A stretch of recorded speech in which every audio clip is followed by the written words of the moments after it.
Suddenly, Bolverk raised himself on his elbows and exclaimed, "But hold! Kjartan, you are but a sorry skald after all." Surprised, the skipper asked, "Why so?" "Because you have made no mention of the chief part of our voyage," Bolverk replied. "And what may that be?" inquired Kjartan. "Stay, I too am a skald, I will tell you," Bolverk said. Although his poetic powers were not the greatest, Bolverk extended his hand and recited, "When Bolverk, Thorkel, Kjartan, this famous voyage did begin, they stood upon the deck one night, and there beheld a moving sight. It made the very men grow pale, their shudder almost rent the sail, for lo, they saw a mighty whale. It drew a shriek from Ogmundr brave, then plunged beneath the briny wave. And while the women loudly shouted, up came its blundering nose and spouted. Then underneath our keel it went, and glared with savage fury pent, and round about the ship it swam, striking each man and woman dumb. Stay, one there was who found a tongue and still retained her strength of lung. Frigga, beauteous matron bold, resolved to give that whale a scold. But little cared that monster fish to gratify Frigga's wish. He shook his tail, that naughty whale, and flourished it like any flail, and ho, for Vinland he made sail. "Friends, was that not a great omission on the part of Kjartan?"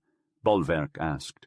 "If the whale had brought his flail down on your pate, it would have served you right, Bolverk," Frigga said, flushing. "I think it's capital," exclaimed Olaf, clapping his hands. "Just as good as the other poem." Some agreed with Olaf, and some thought it was not quite in keeping with Kjartan's composition, but after much debate it was finally decided that it should be added thereto as part and parcel of the great Vinland poem. Hence it appears in this chronicle, forming an interesting instance of how men, for the sake of humorous effect, mingle little pieces of fiction with veritable history. By the time this important matter was settled, it was getting late, and even the most enthusiastic admirer among them of moonlight on a calm sea became irresistibly desirous of going to sleep. They broke up for the night. The women retired to their cabin, and none were left on deck except the steersman and the watch. Long before this, the saga-tellers on the forecastle had retired. The monotone and the soft lowing of the cattle had ceased. Man and beast had sought and found repose, and nothing was heard except the ripple of the water on the ship's sides as she glided slowly but steadily over the sleeping sea. Chapter 6. Changes in wind and weather produce changes in temper and feeling land discovered, and Frigga becomes inquisitive. There are few things more impressive at sea than the quick changes that can occur in the appearance and nature of a vessel, the sea, and the sky. One moment may be peaceful aboard the ship, but then the call to "about ship" sounds and chaos ensues. Ropes rattle, blocks clatter, and the ship becomes a storm of activity. The voices of the seamen join with their hands in hauling the ropes until the change is complete, and the ship returns to its previous tranquility. Another way the transition may occur is by a squall, which can create a more long-lasting effect. The calm of nature quickly disappears, replaced by the appearance of a cloud bank on the horizon and cat's paws darting across the water. Within minutes, the sky transforms from a pleasant light to a dull grey, and the once glassy sea becomes ruffled. Soon the wind howls across the ocean, and emotions make us feel as though we have been transported to another world. Our adventurers experienced this quick change firsthand. A beautiful night turned into a dreary morning, and a calm sea transformed into a stiff breeze that was almost a gale. Ogmundr emerged from the cabin holding tight to the weather bulwarks to stop himself from being thrown into the lee scuppers. His inexperience caused him to despair at the prospect of the grey sky and black heaving sea, but he came from a hardy seafaring race, and kept his emotions to himself. He found Kjartan still standing watch at his post, although Bolverk had relieved him for a short nap. Kjartan wore a suit made for rough weather, untanned sealskin boots, a cap of the same material that looked like the sou'westers worn by modern-day seamen, and a heavy coat with tags and loops where modern seamen would have buttons and buttonholes kept him warm. He firmly grasped the tiller and stood with his legs planted wide apart, a single rope from the weather bulwarks looped around it to steady him. The boy, dressed like his adult companions, followed in their footsteps and imitated their stance. Kjartan invited Ogmundr to learn some seamanship, and the boy agreed eagerly. He ran towards the tiller, but a sudden lurch of the ship sent him flying off course. He had almost collided with the lee bulwarks when Bolverk caught him by the nape of his neck and saved him from harm. Ogmundr held on to Kjartan's left leg for support, and Kjartan encouraged him, saying that a few days at sea would give him his sea legs back. Bolverk paused in his perambulation of the deck to give Olaf some advice. "Always hold your head up, Olaf, when you move about aboard ship in rough weather," he said, "and look overboard or up or away at the horizon, anywhere except at your feet. You can't see how the ship's going to roll, you know, if you keep looking down at the deck." Ogmundr acted on this advice at once, and then began to question Kjartan regarding many nautical matters, while Bolverk and Thorkel leaned on the bulwarks and looked somewhat anxiously windward. Already 2 reefs of the huge sail had been taken in, and Bolverk now suggested that it would be wise to take in another. "Let it be done," said Kjartan. Thorkel ordered the men to reef, and the head of the ship was brought up to the wind to empty the sail while this was being done. Before it was quite accomplished, some of the women had assembled on the stern. "This is not pleasant weather," observed Gunnhildr as she stood holding on to her husband. "We must not expect to have it all plain sailing in these seas," replied Kjartan, "but the dark days will make the bright ones seem all the brighter." Gunnhildr smiled languidly at this, but made no reply. Frigga, who scorned receiving help from man, had vigorously laid hold of the bulwarks and gradually worked her way aft. She appeared to be very much out of sorts, as indeed all the women were. There was a greenish colour about the parts of their cheeks that ought to have been rosy, and a whitish blue or frosted appearance at the points of their noses, which damaged the beauty of even the prettiest among them. Frigga became positively plain, and she knew it, which did not improve her temper.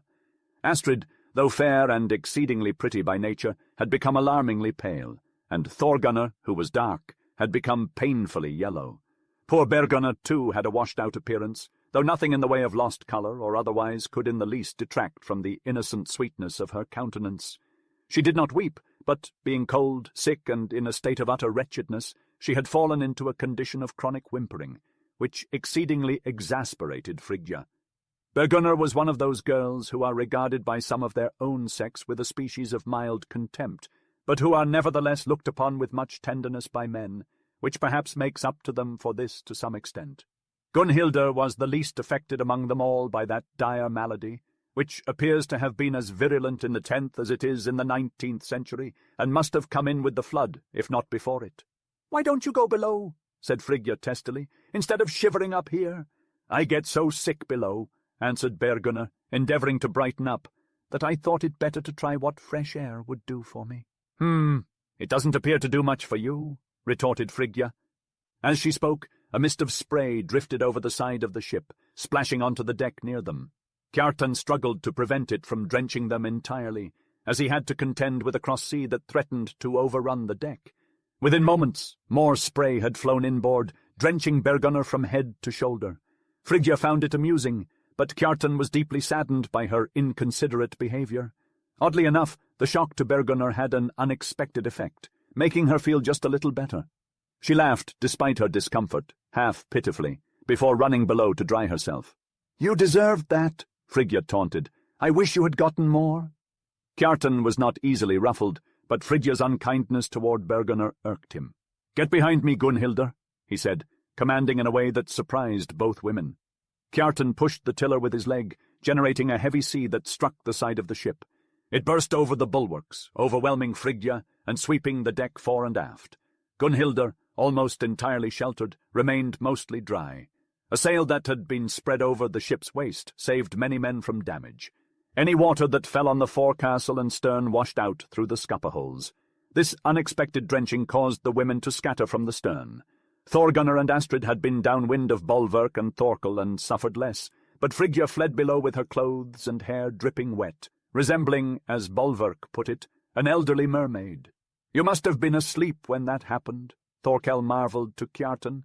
"He must have been sleeping with his eyes open," Bolverk chuckled, amused.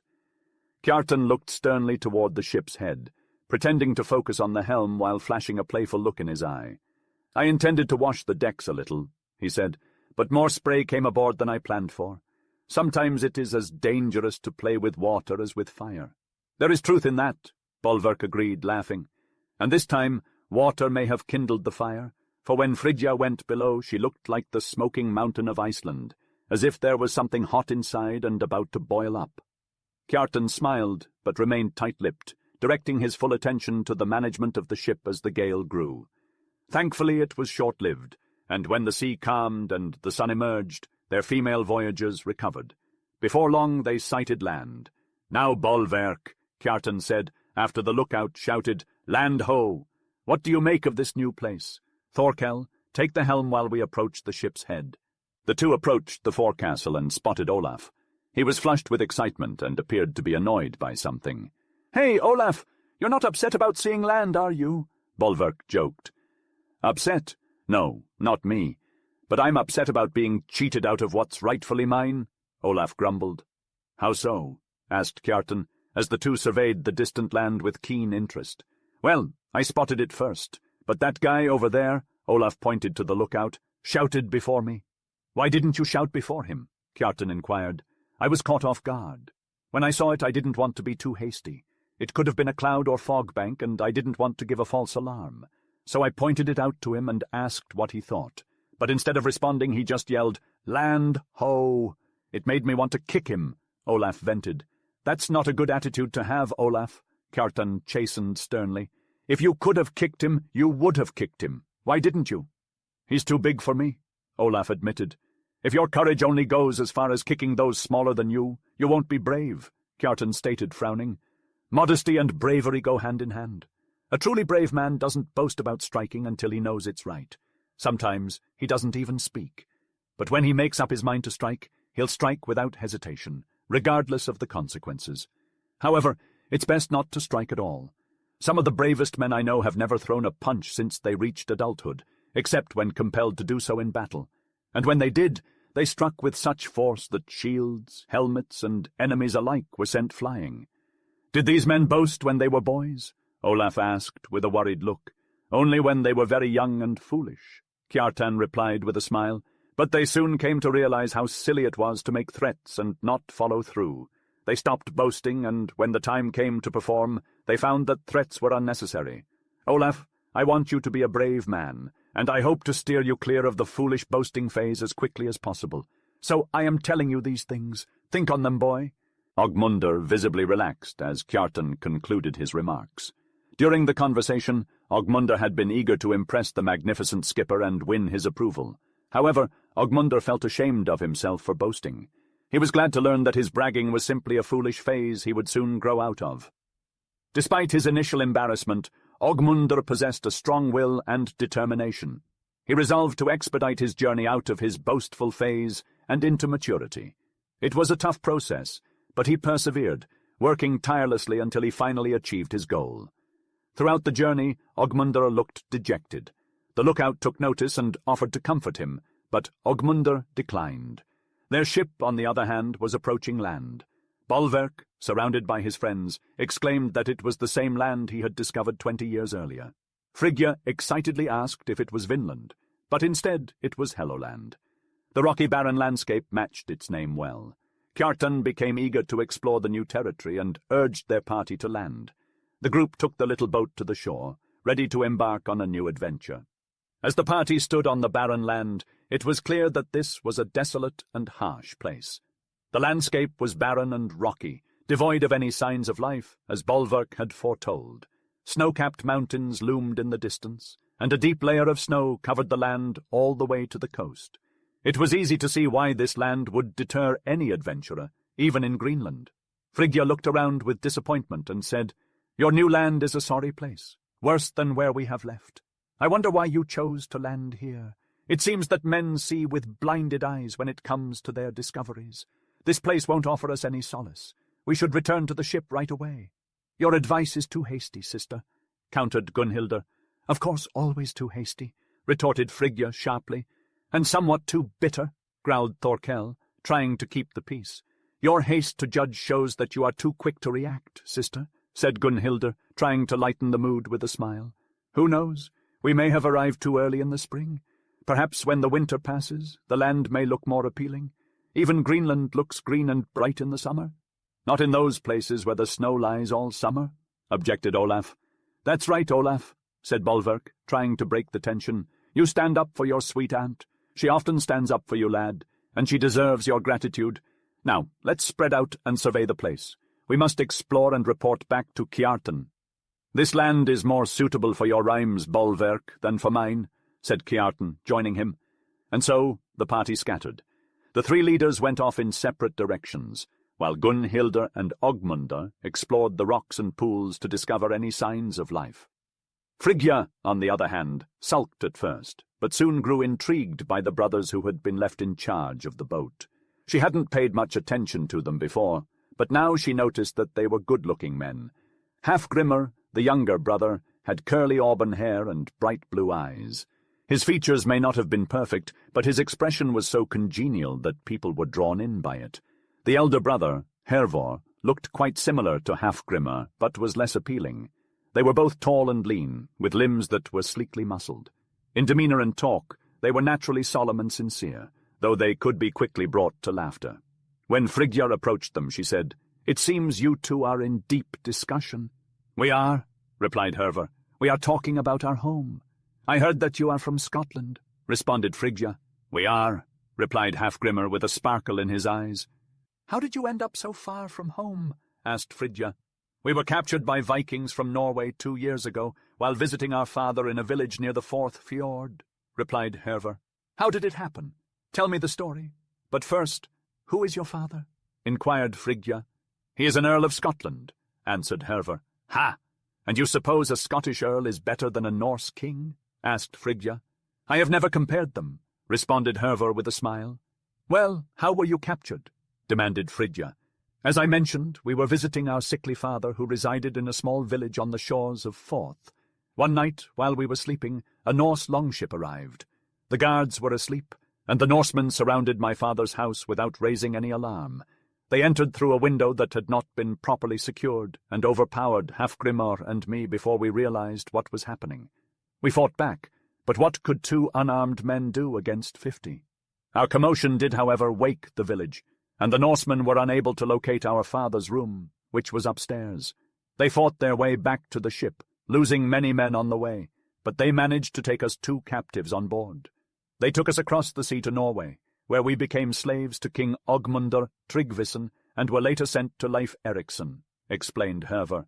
"You must have thought that if you had not been caught sleeping, you could have given the Norsemen a hard time capturing you," observed Frigga. The brothers laughed. "We actually thought about that, but we did cause them some trouble," agreed Halfgrimr. "I knew it," declared Frigga. "The conceit of men knows no bounds. You always boast about the valiant deeds you could have done if the situation had been different." "We did not boast," stated Hervor seriously. "If you did not say it, you thought it," retorted Frigga. "But tell me, is your land better than Norway?" she inquired. "We prefer our land to Norway," responded Hervor. "But is it better?"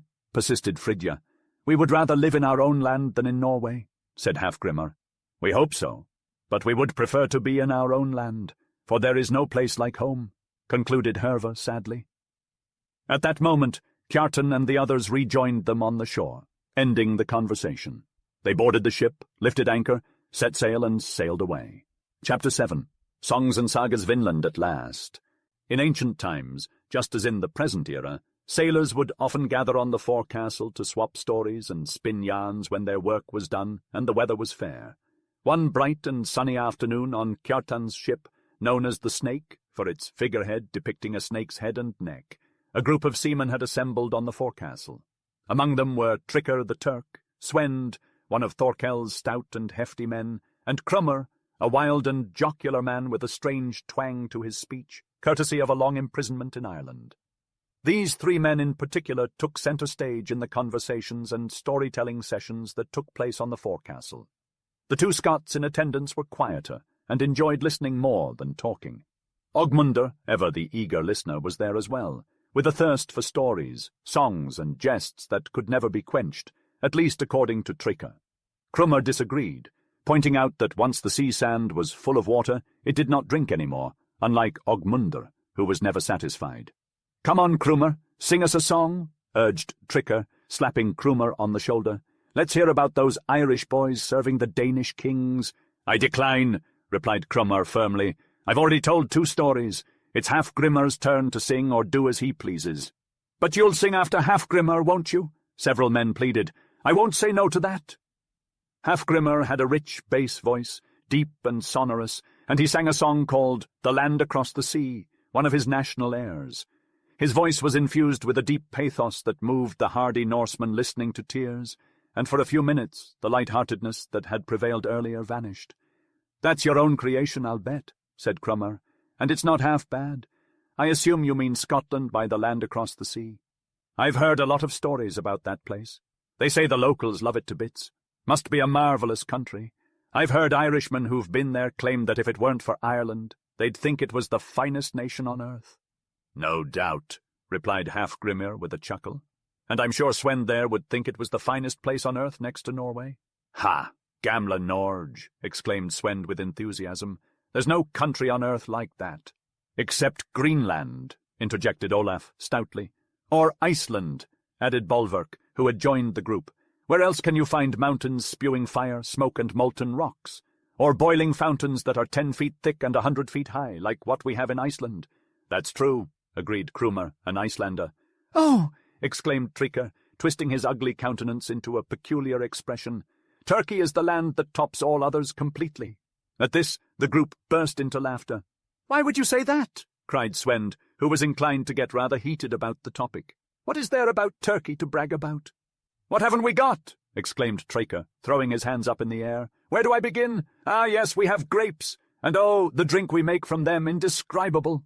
Trika made a face that was supposed to represent pure ecstasy. Bolverk interrupted him.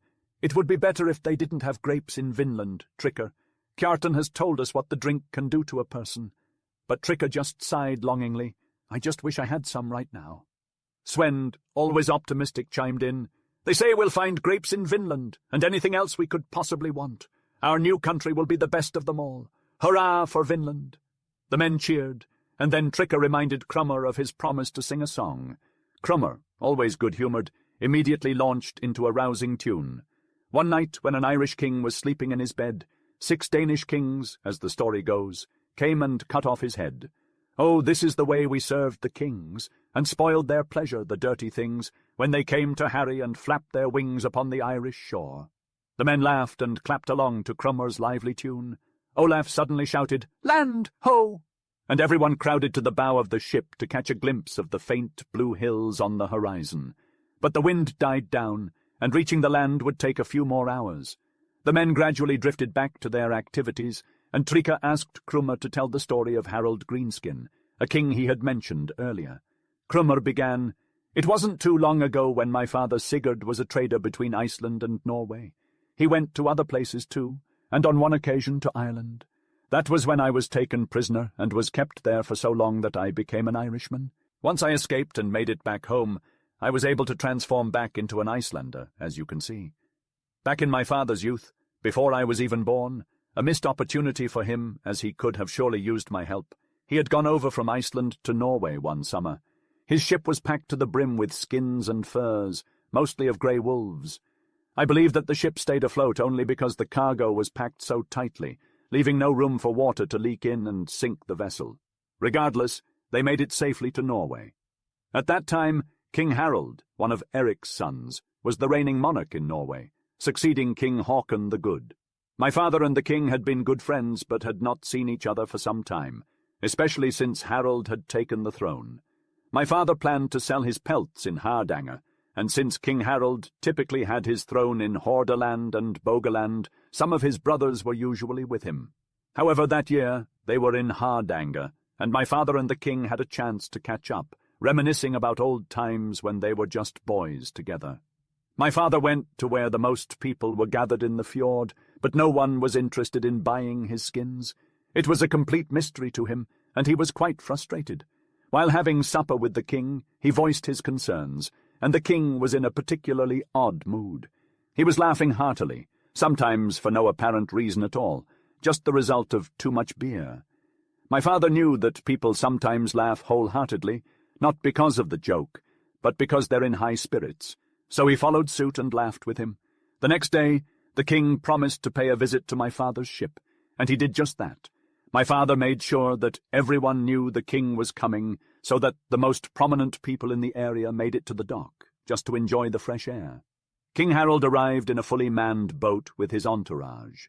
He was amicable and full of levity, just as he had been the previous night. As he was about to depart, he looked at the skins and expressed his interest in receiving one as a gift.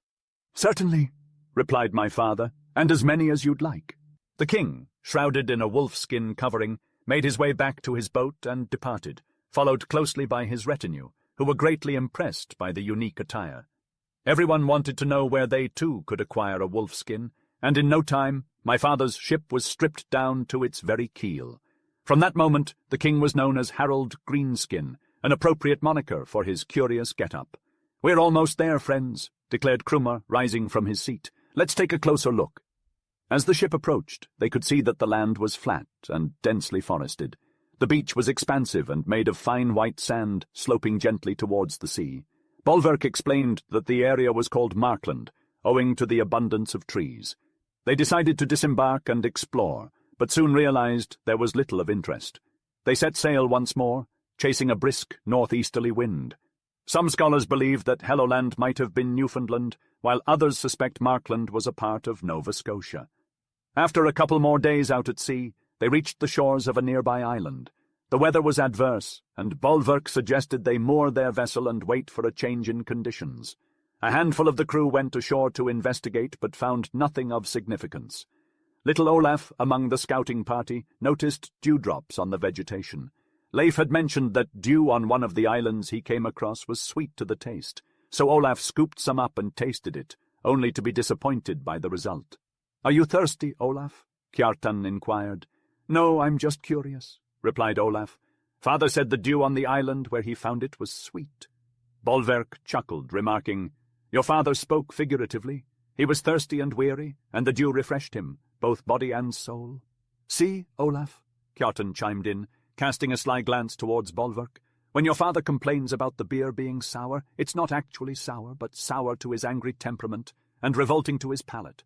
Ogmundr found this uproarious, and though he was momentarily befuddled by Bolverk's explanation, he caught on quickly once the jest was revealed. "Well said, Bolverk," Olaf retorted. "But when father spoke of the sweet dew, he also mentioned that the country he dubbed Vinland was nearby. So if this is the sweet dew island, Vinland must be close as well." Kjartan stopped in his tracks, turning to Bolverk. "This boy is sharper than most," he proclaimed. "What do you make of that?"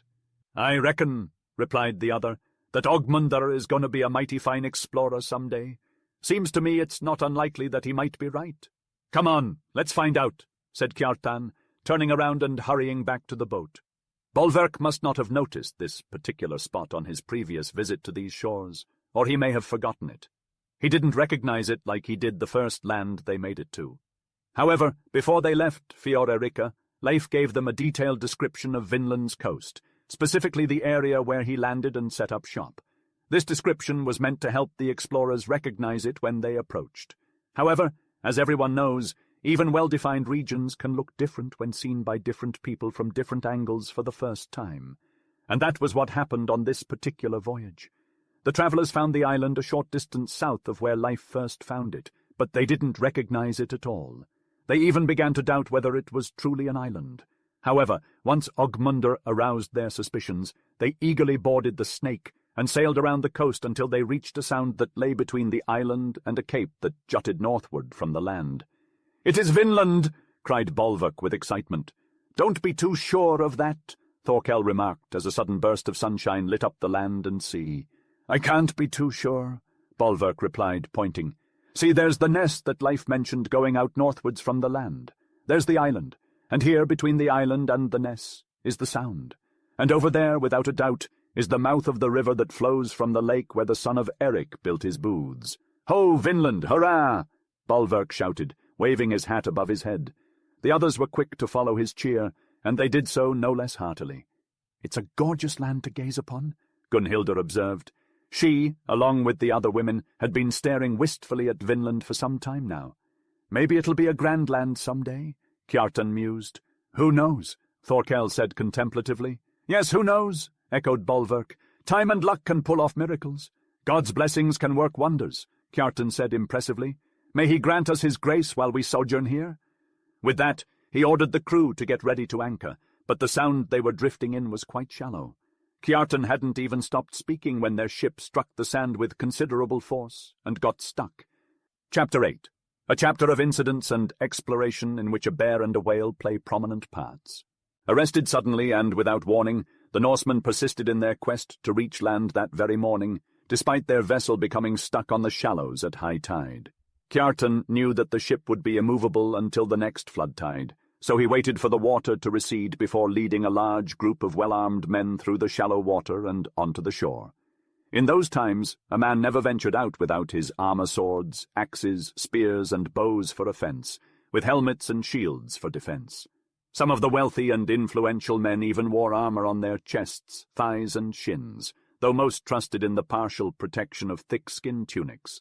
Traversing the river that Bolverk had directed them to, they were certain that this was the place they sought. Kjartan knew that they had found Leif's river, as it was broad and deep, just as he had been told. To be certain, he sent a small party of men to embark on a mission to explore the unfamiliar land that lay ahead. They were to follow the river to the lake where Leif had built his booths, and hopefully return with news of them. While the party was out on their expedition, the rest of the group began their exploration of the surrounding countryside.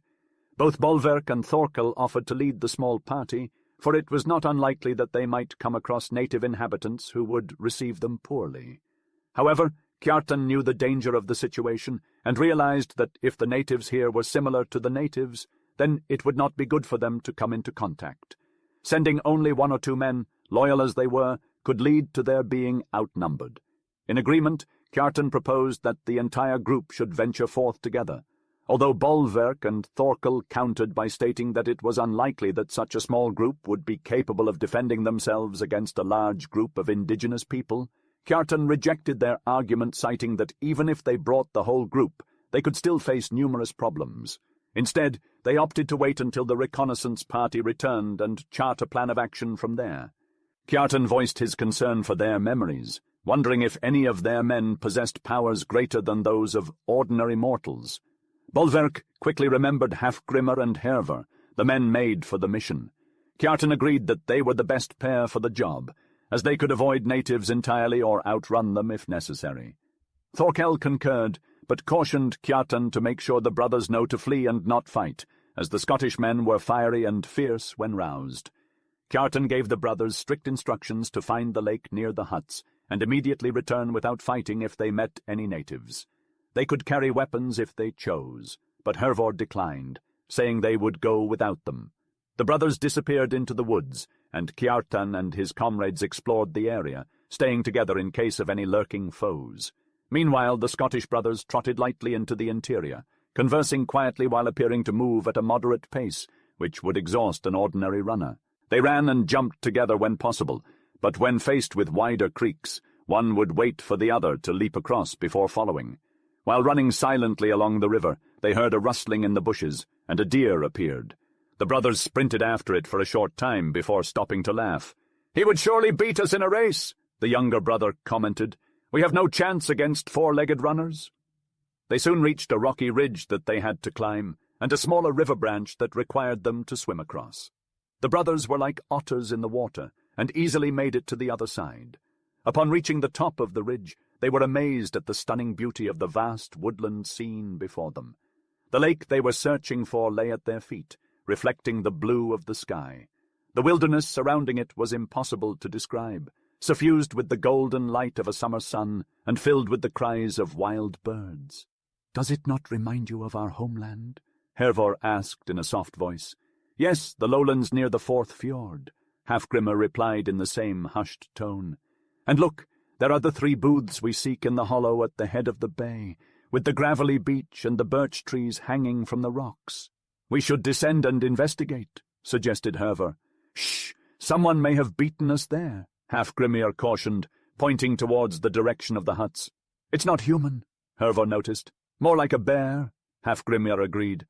To settle the debate, the brothers hurried through the woods to a point just behind the huts. A steep hill, almost a sheer drop, overlooked the lake's shores below where the huts stood. When they cautiously peeked over the crest of the hill, they saw a large brown bear not far from the nearest hut, busily devouring something. "It's a shame we came unarmed," whispered Hervor. "Our strength is nothing to boast about, for that beast could take on 50 of us with just our fists, feet, and fingers." "Don't forget teeth, brother," Halfgrimr said with a quiet laugh. But you're right. It is a shame. What should we do?" He stopped suddenly as the large boulder he was leaning against gave way, lurched forward, and became stuck. "Ha! Dangerous support," said Halfgrimr, stepping back. "But wait, what if we push it down on the bear?" "A good idea," replied Hervor. "If we can move it, which is doubtful, but it's worth a try. We have nothing to lose." The boulder balanced on the edge of the hill and was several tons in weight, making it an impossible task for 20 men to move. However, it was positioned at the extreme edge of the hill's turn, and the recent slip made its situation even more critical.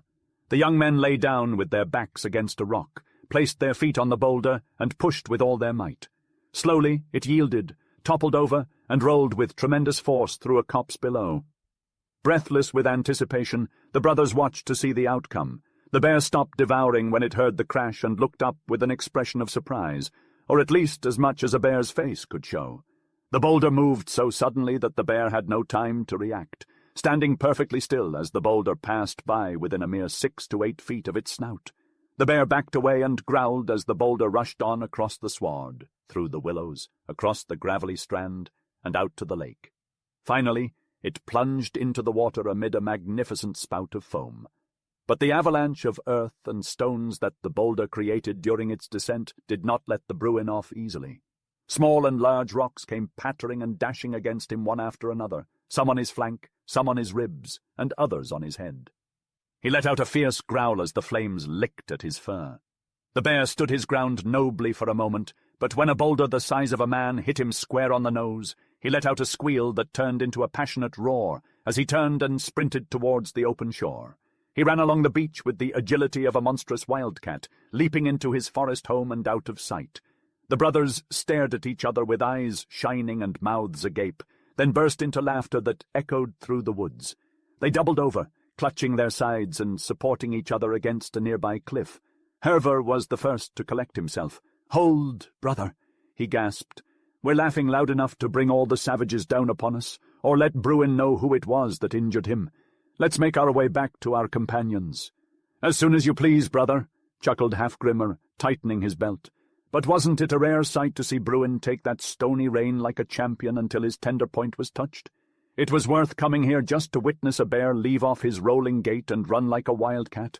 Now I'm ready to head back. Without examining life's old huts any further, all 6 of them visible from their location, the young pioneers set out on their return journey. They ran much faster than they had on the way there, fearing their companions might be concerned about their absence. They did not speak, but ran with heads up, chests out, and elbows bent, taking quick, steady strides that carried them back to the river. "Maybe we should run along the bank and see if there's a shallow crossing," suggested Halfgrimr. "Have you grown afraid of water, brother?" replied Hervor, amused. "No, not at all. I just want to see where this branch leads and what it's like. Besides, we can cross it at any point we like, and reconnect with the main river through the woods. It won't take much time." "All right, I won't stop you. Let's go." They followed the smaller stream and found it interrupted by cascades and rapids, with shallow, rippling reaches and small islands dotted throughout. Eventually they came to a place where the water was knee-deep and crossed over to the other side. "This is as far as we go," declared Hervor. "We'll cross through the woods to reach the main branch." "It's a beautiful stream," commented Halfgrimr as they were about to depart. Just then a large salmon leaped out of the water below, flashing in the sunlight before splashing back down with a mighty noise. Halfgrimr's breath caught in his throat and his eyes widened. "That's a sight that warms a Scotsman's heart," said Hervor, watching the spot where the fish had disappeared. "It reminds me of my homeland." Halfgrimr smacked his lips, commenting, "Yes, and me of my dinner." Hervor retorted, "Shame on you, man! How can you compare our homeland with such a matter-of-fact thought as dinner?" Halfgrimr chuckled. "Why, it would be hard to separate the thought of dinner from our homeland. For every man, not to mention woman, within its coastline has their dinner by hook or crook every day. But say, brother, is it not satisfying that the waters of Vinland will provide us with an abundance of food just like the land? If things continue as they have begun, I will be content to stay here." "You do not deserve the name of Scot, Halfgrimr," replied Hervor gravely. "My heart is in Scotland, not here." Halfgrimr responded, "True, I know it. In a double sense, too, for your betrothed is there. Nevertheless, as I did not leave my heart behind me, Surely there is no sin in taking some pleasure in this new land. But pay no mind to my idle talk, brother. You and I will yet see the bonny hills of— Ha! Here we are on the big stream once more, sooner than I had expected, and if I mistake not, within hail of our comrades." As they emerged from the forest onto the open bank of the large river, they saw their comrades in the distance approaching them, and a loud halloo confirmed it. When the pioneers told their comrades all they had seen and done, the party returned to the shore, attempting to hail the ship since the tide had risen. A boat was sent for them, and all on board were interested in hearing the news of Vinland. While conversing, Gunnhildr noticed an object moving in the water. "What is that I see?" she said, pointing towards it. "The great sea serpent!" exclaimed Bolverk, shielding his eyes with his hand. "Or his ghost," quipped Crumar. From their conversation, it appeared that the famous monster referred to was known by repute to the Norsemen of the 11th century, though he was somewhat regarded as a myth. However, the object which caught their attention and raised their eyebrows possessed life. It was extremely active, darting around without aim, creating curling foam, and eventually making its way towards the ship. Suddenly it veered off towards the island, then turned at a right angle and headed towards the shore. Then the men burst into a thunderous shout. "A whale! An embayed whale!" And so it was, a huge whale which had lost its way and had become entangled among the sandbanks lying between the island and the shore, thrashing about as it struggled to escape. A commotion of unparalleled fervour erupted among the men. 2 vessels, one of them immensely large, were made ready. Warriors thrust spears, lances, and ropes into the boats, filling them with as many men as they could safely hold. These warriors then pushed off and began to row with all their might in pursuit of the terrified whale. Reader, know that little Ogmundr was present, firmly beside his friend and hero Kjartan, who commanded the large vessel with Thorkel in the bow guiding him. Bolverk was also present, of course, given charge of the smaller boat with Krumor as his bowman and Tricker pulling the oar. Though small, ugly, and old, Tricker had a unique skill for engaging in any fighting, fun, or mischief that presented itself. Some men claimed that he was frightened of dying in his bed, and had made up his mind to venture continuously into danger until it ultimately overtook and crushed him. However, we believe this to be a slander. The men who remained aboard the ship could hardly be restrained from swimming after the boats as they departed. Only the threat of certain drowning kept them from making the reckless attempt. Instead, they climbed atop the figurehead and scrambled up the rigging, gaping with their eyes fixed on their more fortunate comrades. Meanwhile, the whale made what appeared to be his grand and final surge in the direction of the shore. Of course, he arrived there before too long. He entered the water shallow enough that he became trapped, with his massive head and shoulders greatly elevated above the sea. In this predicament, he began to writhe, spew, and thrash his mighty tail with such intensity that it nearly approached the sublime. The Norsemen came upon him in this state. Though too shallow for the whale, the water was still deep enough for the boats. The smaller boat, being lighter, arrived first. Krumr stood up in the front, readied with a curious wooden spear that had a loose barb tipped with the tusk of a walrus. It had been procured from one of the Greenland natives, and a rope was affixed to it. As they drew near, the whale halted briefly, perhaps to catch his breath. Krumr brandished his spear, and the fish raised his tail. Whiz! The spear flew, and then came the tail with a deafening crash. In an instant, mud, sand, water, stones, foam, and blood were flying in torrents everywhere as the monster resumed his struggle. "Back! Back, oars!" cried Bolverk, as the boats were nearly swamped by the flood. The men obeyed with enthusiasm, throwing Krumr over the bow. "Hold tight!" Krumr cried when he surfaced. "If you'd held tight, you wouldn't be here," Bolverk remarked. "Where are you?"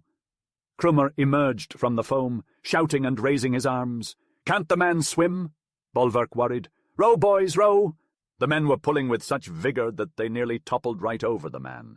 As they glided past him, Hafgrimur let go of his oar and grabbed onto his hair, while Bolverk leaned over the edge and clutched his pants. With a mighty heave, they managed to haul him onto the boat. "Why, Krumr, I thought you were a swimmer," exclaimed Bolverk. "Yes, I am, but who can swim with a rope coiled around their neck and legs?" replied Krumr. The poor man had been caught up in the whale's spear rope, preventing him from using his limbs. No more words were exchanged, since they were still dangerously close to the thrashing whale's tail and had to steer clear of it. Meanwhile, the larger boat had learned from the small one's mistakes. By the time Krumr had been rescued, Thorkel had plunged a Skraelinger spear deep into the creature's shoulder. However, this only agitated the colossal beast, causing it to heave about with such ferocity that it managed to spin around and face the shore. The men could not help but let out a cry of alarm, knowing that if the whale swam away with their spears and ropes still attached, or if they refused to release their grasp, the boats would surely capsize and sink. "Come on, stick those spears in," yelled Kjartan in a booming voice, for his typically mellow spirit was now deeply stirred. Thorkel and one of the men tossed their spears, but the latter missed. The former's weapon landed in an area too dense to produce much damage, despite the tremendous force with which it was thrown. "This won't do!" exclaimed Kjartan, leaping up. "Hey, Swend, take the helm! Pass me that spear, quick! Now, boys, row with all your heart and might!" As he spoke, Kjartan bounded to the bow of the boat, where he grabbed a spear. The men followed his orders, the boat surging forward and striking the whale's side. With all his might and the strength of his massive frame, Kjartan thrust the spear deep into the creature's body, just behind its shoulder fin. A fountain of crimson gushed out, sprinkling everyone in the boat and staining the sea red. "That's its lifeblood," said Kjartan with a sinister grin. "You can back off now, lads." They immediately did so, and the small boat was also directed to retreat. They acted none too soon because, after receiving the fatal wound, the whale went into a violent death struggle. It quickly subsided, with one or two massive shudders of its shoulders, before rolling over slowly in a relaxed manner that signified the end of the mighty and mysterious life that had been there just moments before. Chapter 9. The First Night in Vinland.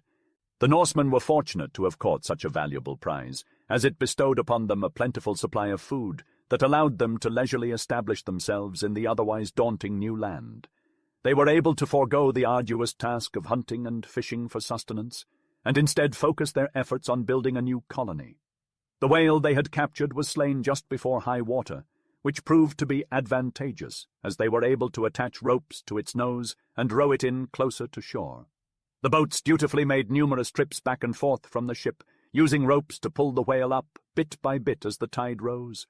They were only able to haul it up to a certain point, and even with all hands on deck, they were unable to move it once the tide turned. The resourceful men resorted to tying the ropes together and stretching them to a sturdy tree nearby to secure the whale in place. Satisfied with their work, they returned to the ship to weigh anchor and make their way towards the mouth of the river. However, their encounter with the whale had taken a toll on their timing, and they had lost a significant amount of flood tide, leaving them with no choice but to wait until the following day. They anchored the ship at the river's mouth and allowed it to ground on a nearby spit of sand. The men quickly built a path of stones to the shore and set up tents. Large fires were set up and provisions were brought ashore, providing sustenance for the settlers who sat down to enjoy their meal as they gazed out at the magnificent blaze. The cattle, however, were left on board as they prepared to be transported the following day. The tents were a welcome shelter for the settlers after a long day, and they feasted on dried Greenland fish and fresh Vinland whale, as well as soup and beer. They savoured the good food, and all in all it was a pleasant first night in their new home. Bolverk called out, "Come, let us toast to the new land with a can of beer," pouring the beverage from an earthenware jar into a squat embossed silver flagon like those of Old Norse. "Thorkel, fill up." "I will join you heartily," cried Thorkel, pouring himself a cup. "And I," said Kjartan, raising an empty flagon to his lips, "will pledge it in a wish. I wish for prosperity in Vinland." "Come, Kjartan," remonstrated Bolverk, "forgo austerity for once and drink." "Not I," returned the skipper with a laugh. "Why not?" Kjartan proceeded to state his reasons. "First, because a wish is just as potent as a drink. Second, because our beer is almost gone, and we have no means to concoct more. So it would be ill-advised to rob you, Bolverk, by helping to consume what I do not like. Lastly, I think it a happy occasion to forswear beer altogether." "Have it your way," said Bolverk, helping himself to another massive whale steak. "You are too good a fellow to quarrel with on such trivial matters. Here, pass the jar, Thorkel. I will drink his portion as well as my own." "And I will join you both," cried little Ogmunder with a comical turn of his eyebrows. He raised a cup of water. "Here, I wish for prosperity in Vinland and drink to it." "We can all join you in that, Olaf," said Gunhilda with an approving nod. "Come, girls, fill up your cups and pledge to Vinland." "Stop!" shouted Bolverk in sudden anxiety. They all paused with their cups halfway to their lips. "You must not drink, Frigga," he continued seriously. Gunhilda called upon the girls to join her. "Surely you don't—" He was cut short by Frigga throwing her cup of water in his face. With a burst of laughter, Bolverk fell backward and, partly to avoid the deluge, partly for fun, rolled out of the tent. He got up and dried his dripping beard. "No more of that, fair girl, I beseech you," he said, resuming his place and occupation. "I will not offend again, if you will not again misunderstand." Frigga made no reply to this, her silence being her usual method of showing that she condescended to be in good humour. They were all very merry over their evening meal. From the noise, laughter, and songs around them, it was evident that the rest of the company was enjoying their first night on shore to the fullest, insomuch that Ogmundr was led, in the height of his glee, to express a wish that they could live in that free and easy fashion forever. "It's of no use wishing it," observed Kjartan. "If you want to ensure success, you must, according to Bolverk, drink it in beer." "I apologize, skipper," said Bolverk. "If you harass me thus, I will not be able to drink any more tonight. Hand me the jar, Thorkel, and let me drink again before I come to that pass." "Listen!" exclaimed Gunnhilda. "There must be something happening, for all the men have suddenly grown quiet." They listened intently for a moment or two when Krumer's voice broke the deep silence. "Come now, don't think so long about it, as if you were composing something new. Everyone knows, surely, that it's about sweet Scotland you're going to sing?" "Right, Krumer, right," replied a rich, deep voice that required no sight to tell belonged to Halfgrimr, the young Scot. "But there are many songs about sweet Scotland, and I am uncertain which one to choose." "Let it be lively," declared Krumer. "No, no, no," objected some of the men. "Let it be slow and mournful." "Well, well," chuckled the half-Irishman, as he referred to himself. "Have it your way. If you won't be joyful, then by all means be sorrowful." Shortly after, Halfgrimr's masculine voice rang out into the quiet atmosphere like the sound of an organ. He sang one of the ancient melodies of his homeland, which, like the same tunes of present day, praises Scotland's beautiful heather hills and rushing streams, her lovely daughters and her robust sons. To those in the large tent who had been listening with bated breath and heads turned away, it was obvious that both the song and the sentiments behind it, along with the singer himself, were greatly enjoyed.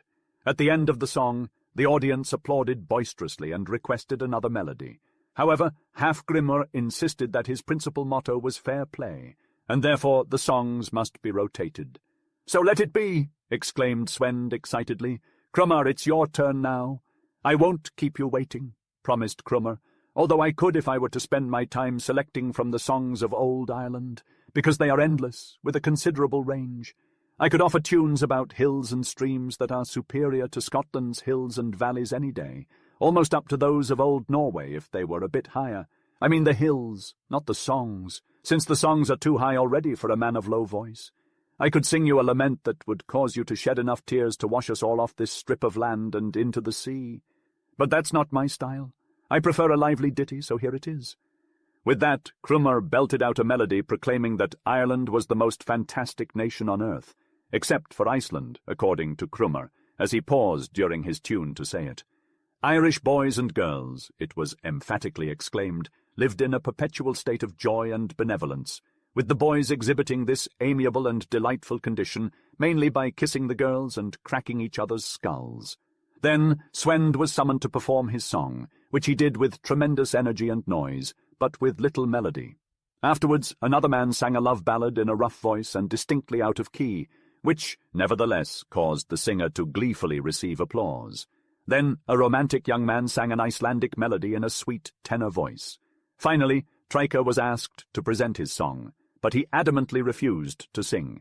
Instead, he proposed telling a saga, which he did in a manner that caused the Norsemen's sides to ache with laughter, although, to be truthful, they laughed more at the storyteller than the tale.